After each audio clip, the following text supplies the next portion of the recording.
আসসালামু আলাইকুম রহমতুল্লাহ। প্রিয় দর্শক, আস্তে আস্তে হাঁটতে হাঁটতে কাবাঘরের দিকে যাচ্ছি। আসলে কাবাঘরের পাশ দিয়ে আমার হোটেলে যেতে হয়, এই জন্য প্রতিদিনই কাবাঘরের পাশ দিয়ে যাওয়া লাগে।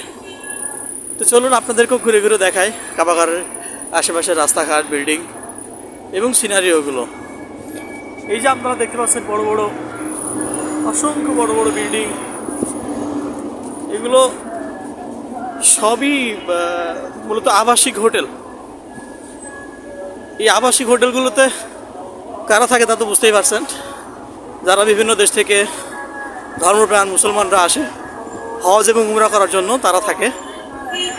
এছাড়াও অনেক পর্যটকরা আসে যারা ভিজিটিং করার জন্য পবিত্র মক্কা শহরকে, তারাও থাকে। তো আমার মতো নগণ্য গোলাম আল্লাহ তাআলার অশেষ রহমতে, অশেষ ভালোবাসায় এসেছি পবিত্র মক্কায়, আর এই আবাসিক হোটেলের কাজ পেয়েছি। আলহামদুলিল্লাহ, সব মিলে ভালো আছি। তো চলুন ঘুরে ঘুরে আপনাদেরকেও দেখাই পবিত্র কাবাঘর, পবিত্র মক্কা শরীফের আশেপাশের দৃশ্য। পবিত্র মক্কায় আপনারা এই ধরনের অনেক পাহাড় দেখতে পাবেন, যেগুলো অর্ধেক কাটা অথবা সামথিং কাটা। অ্যাকচুয়ালি এই আশেপাশে সব জায়গায় কিন্তু পাহাড় ছিল, আমি যতটুকু জানি। এই পাহাড়, উঁচু উঁচু পাহাড়গুলো কেটে বিল্ডিং, রাস্তাঘাট, ব্রিজ এগুলো নির্মাণ করা হয়েছে। ইভেন আমি এখন যেদিক দিয়ে হাঁটছি, আপনারা দেখছেন যে হাঁটছি যতই ততই উঁচু। এইভাবে হাঁটতে অনেক কষ্ট হচ্ছে। অবশ্যই গাড়িওয়ালাদেরকে বললে লিফট দেয়, এটুকু লিফট দেয়, কিন্তু আজকে ভিডিও করছি বলে আর তাদেরকে বলছি না। এটা অনেক উঁচু পাহাড় ছিল, এটা কেটে কেটে রাস্তা বানিয়েছে, পাহাড়ের উপর বিল্ডিং বানিয়েছে। এরকমটা আপনারা মক্কার বিভিন্ন জায়গায়, কাবাঘরের আশেপাশে বিভিন্ন জায়গায় দেখতে পাবেন। এই যে এই ভাইরা উমরা করতে আসছে, এই যে সব গাড়িগুলো দেখছেন, এগুলো ট্যাক্সি, এগুলো ভাড়ায় চালিত ট্যাক্সি। মক্কাতে কোনো সিএনজি, অটোরিকশা এগুলো নাই, অ্যাভেলেবল ট্যাক্সিতে উঠতে হবে আপনাকে যদি কোথাও যেতে হয়। পবিত্র কাবাঘরের একদম আশেপাশে সবচেয়ে বড় বড় হোটেলের মধ্যে একটি হোটেল হচ্ছে হোটেল আঞ্জুম। এই আঞ্জুম হোটেলে আমার অনেক রুমমেট এবং আমার বিল্ডিংয়ের অনেকেই এখানে কাজ করে। ট্রাফিক পুলিশ থেকে সাবধান থাকতে হবে, কারণ পাসপোর্ট ভিসা থাকলেও এরা অনেকটা সমস্যা করে।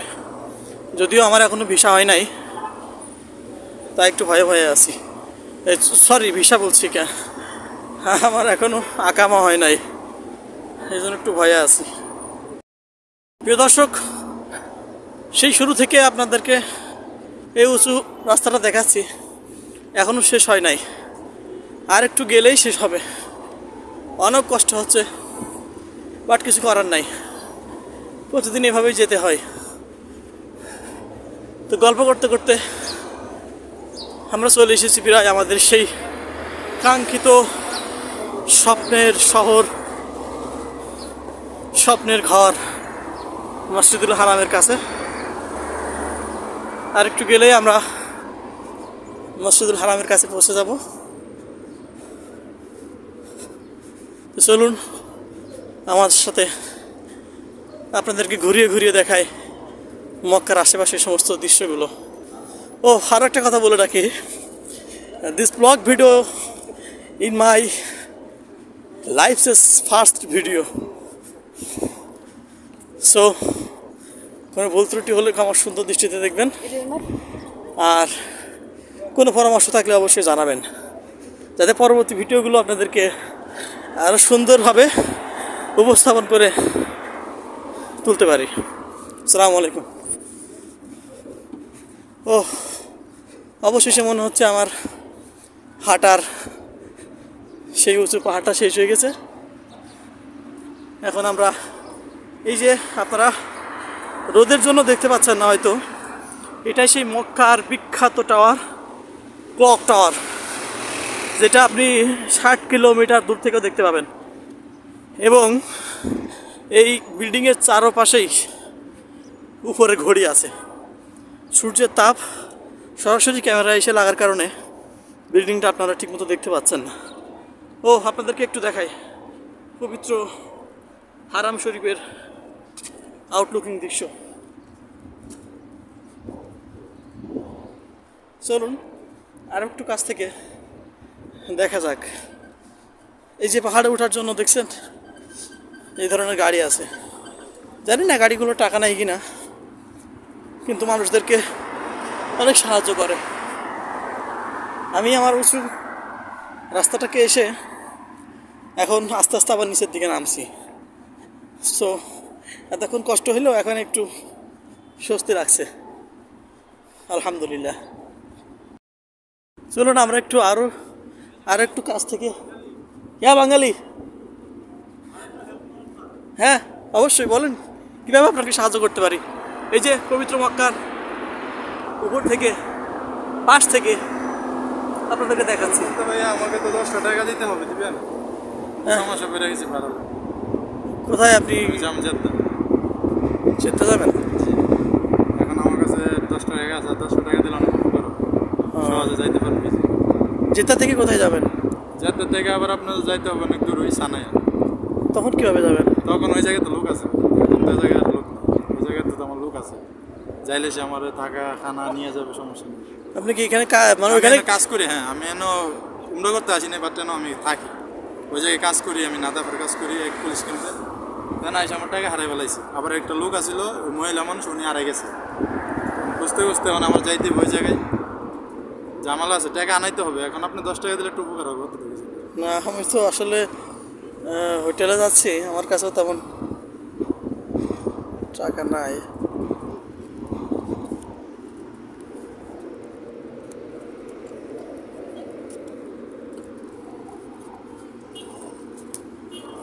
আপনি যখন বিপদে পড়েছেন তো ভাই নেন ভাই 5 টাকা আছে। আচ্ছা যাক, দিয়েছেন, এটা দোয়া। এই যে আল রেবা হোটেলটা আপনি চিনেন? এদিকে লোকেশনে চিনি না, আমিও নতুন আসছি। আচ্ছা আচ্ছা, ধন্যবাদ। আচ্ছা ভাই।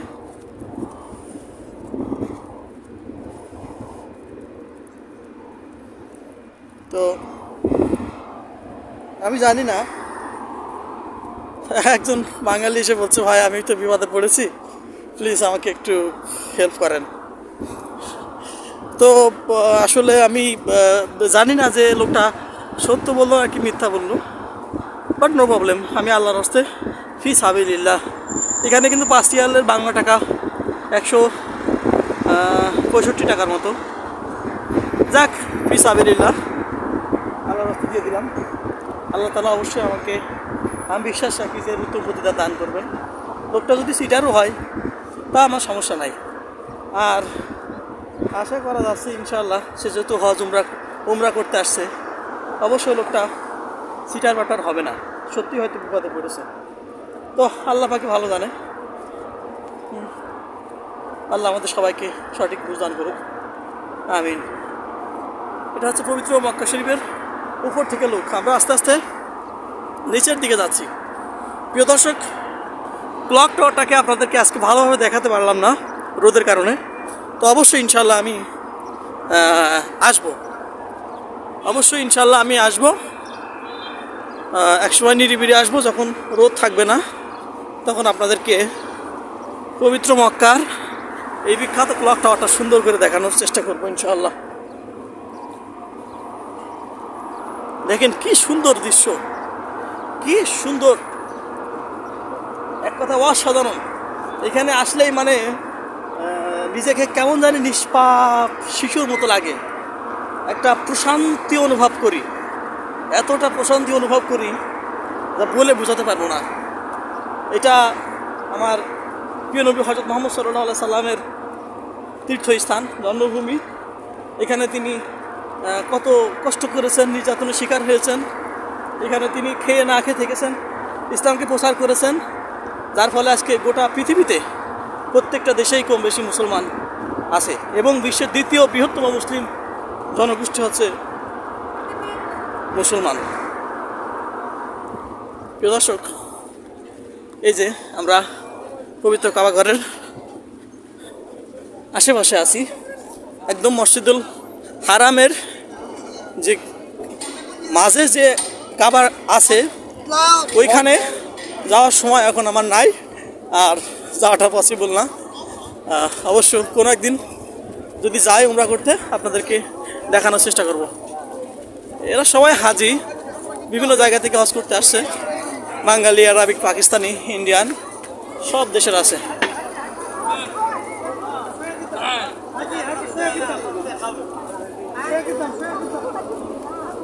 এই যে মানুষদেরকে হেল্প করছে বিভিন্নভাবে।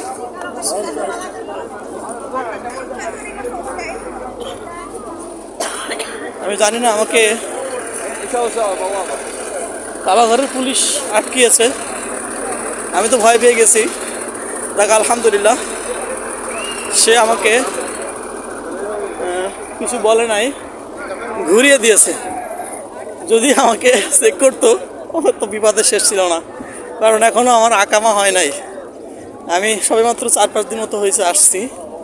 প্রিয় দর্শক দেখেন কি সুন্দর দৃশ্য, কি সুন্দর সিনারিও, একদম মনটা ফ্রেশ হয়ে যায়, মনটা উজাড় হয়ে যায় এই সুন্দর দৃশ্য দেখলে। আপনাদেরকে আর একটু উপর থেকে দেখাই, এভাবে হজ উমরা করতে পারি, উমরা হজ করতে পারি। দেখেন কি সুন্দর দৃশ্য। ও সরি,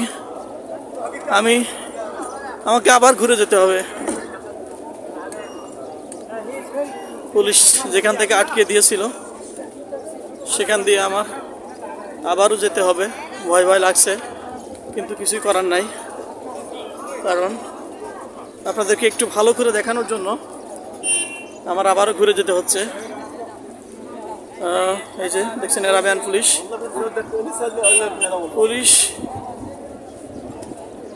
কাবা ঘরের স্পেশাল খেদমতে আছে।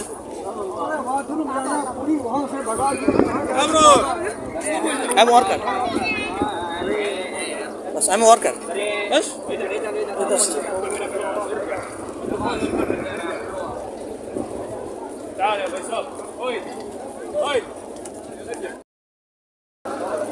আমি জানি না কেন তারা বারবার আমাকে আটকে দিচ্ছে, কিন্তু আমি কি করি এখন? নো প্রবলেম, এদিক দিয়ে না যাই, একটু অন্য রাস্তা দিয়ে ঘুরেই যাই। বলা যায় না, বারবার আমাকে এভাবে যাওয়া দেখলে আবার সন্দেহ করতে পারে। সন্দেহ করে যদি আমার কাছে পাসপোর্ট ভিসা দেখতে চাই তাহলে তো বিপদ। আমি ঘুরে অন্য রাস্তা দিয়ে যাবো আজকে ইনশাআল্লাহ।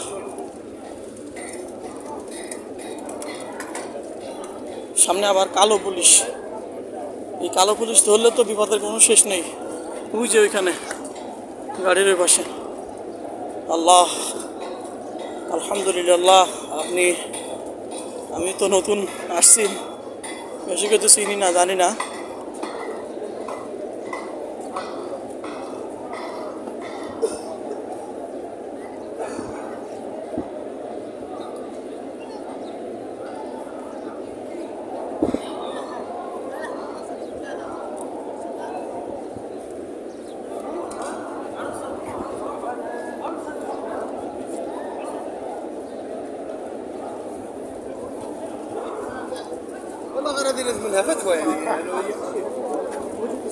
আজকে আমি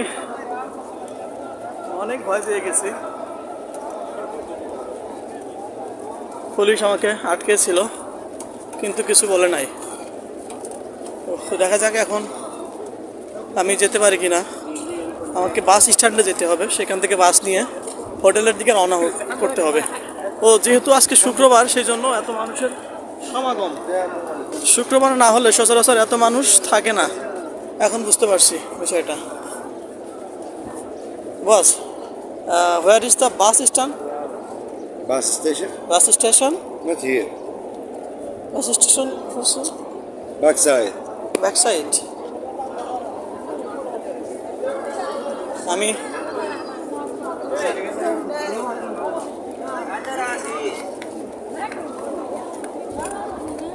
video? প্রিয় দর্শক, ক্যামেরার সামনে বা পেছনে কথা বলার মতো কোনো শক্তি এখন আমার আর নাই, কারণ একটু আগেই আমাকে পুলিশে আটকেছিল। আমি বুঝতে পারি নাই যে উনি পুলিশ। আমি ওনার কাছে জিজ্ঞাসা করছি where is the bus station, তো উনি আমাকে বলছে যে সামনে যে বাই। এরপর আমি যাচ্ছি, একটু পরে আবার এদিকে আসো তাল, তারপরে বলছে দেখি ক্যামেরা ভিডিও অন, বলছি ইয়া।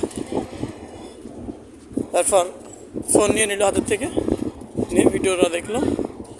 দেখার পরে এবারটা ওখানে আরও যারা ছিল তাদেরকে দেখাইলো, দেখে টেকে বলতেছে, মানে অনেক ঝাড়ি দিয়ে কথা বলছে রাগান্বিত অবস্থায়। তারপরে আমাকে পুলিশের কাছে নিয়ে গেল। আমি কিছুক্ষণ আগেই দেখলাম যে ওই গাড়ির কাছে পুলিশ ছিল, কালো পুলিশ। এই কালো পুলিশ হচ্ছে সবচেয়ে মারাত্মক। এদের কাছে ধরা পড়লে আর কোনো বাসন নাই, বিষয়টা হচ্ছে এরকম। তো আমি 1 মিনিট আগে তাদেরকে দেখলাম গাড়ির কাছেই ছিল, কিন্তু উনি যখন আমার হাত ধরে গাড়ির কাছে নিয়ে গেল কালো পুলিশের কাছে, যার পরে দেখে কালো পুলিশগুলো ওইখানে নাই, একটু সাইডে কোথাও হয়তো গেছে চাটা খেতে। তো যাক আলহামদুলিল্লাহ। তারপর এখানে 1 মিনিট দাঁড়িয়ে থাকার পরে আবার হচ্ছে চলে আসলো আমাকে নিয়ে। আসার পরে একজন বাঙালি, সে ওইখানে কী যেন করে জানি না, তার কাছে দেখালো। ভিডিওটা দেখানোর পরে সে বলছে যে কোনো সমস্যা নাই, নো প্রবলেম, এটা সিম্পল ভিডিও, ব্লগ ভিডিও, হ্যাঁ ওকে ছেড়ে দাও। তারপর বললো যে উনি বললো যে ঠিক আছে, করলো ডিলেট, মানে সব ডিলেট করে দাও। তো যাই হোক, অনেকভাবে প্রথমত আমি রিকোয়েস্ট করছিলাম, প্লিজ সরি, হ্যাঁ ভুল হয়ে গেছে, মাফ কর দিজিয়ে। এইভাবে হিন্দি বলছি, ইংলিশ বলছি, I am sorry to say, I am very very sad. হ্যাঁ, কিন্তু তারা কোনোভাবেই আমার কথা শুনছে না, শুনে নাই। শেষ পর্যন্ত পুলিশের কাছে নিয়ে গেছে। আমি ভীষণতম ভয় পেয়ে গেছি। এতটা ভয় মনে হয় না আমি আমার লাইফে কখনো পেয়েছি।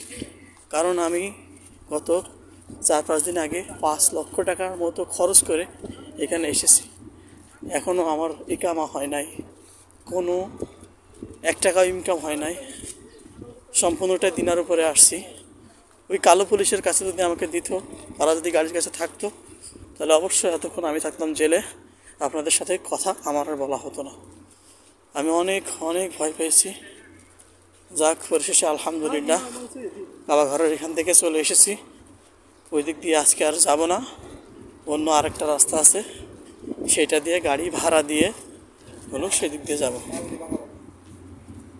গাড়ি ভাড়া করে অন্য দিক দিয়ে যাব, কিন্তু ওই দিক দিয়ে যাব না।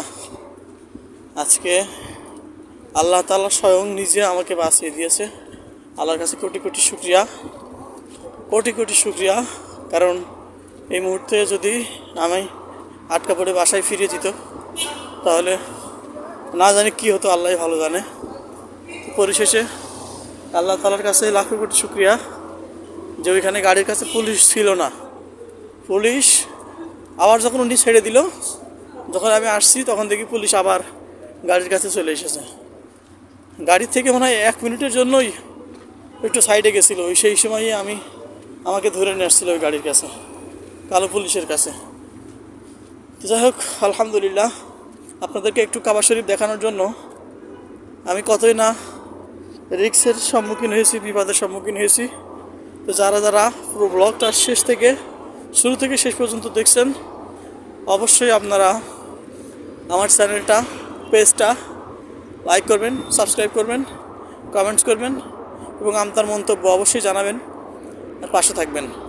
সকলের প্রতি রিকোয়েস্ট, সকলে আমার চ্যানেলটা, পেজটা ফলো দিয়ে রাখবেন। আসসালামু আলাইকুম ওয়া রাহমাতুল্লাহ।